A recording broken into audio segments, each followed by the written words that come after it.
Hello दोस्तों, नमस्ते, प्रणाम। मैं हूं नीलम तिवारी। मैं अपने यूट्यूब चैनल पर आप सभी लोग का स्वागत करती हूँ। आप लोग के बीच में कजरी गीत लेकर आए हैं। आप लोग को कैसे लगे कमेंट बॉक्स में बताइए दोस्तों।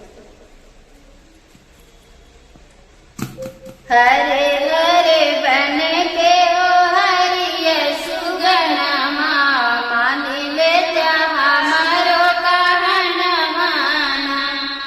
हरे हरे बन के ओ हरिये सुगनमा मान लेते हमारो कहनमा। मान लेते हमारो कहनमा हो, मान लेता हमारो कहनमा हो।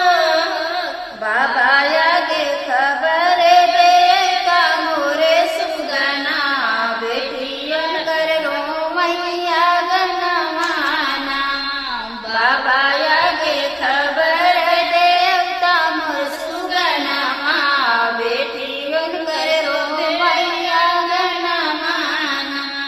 भैया आगे खबर देता मोर सुगनमा बहनियन कर रो मैया गनमाना। सासु ननद मिली रोज मारई तनमा। सासु ननद मिली रोज मारई तनमा। मारई तनवा रोज मारई तनमा। सासु ननद मिली रोज मारई तनमा। कब मुना आवे तोर वीरनवाना। कब मुना आवे तोर वीरनवाना। बिना जौने दीना डोली चली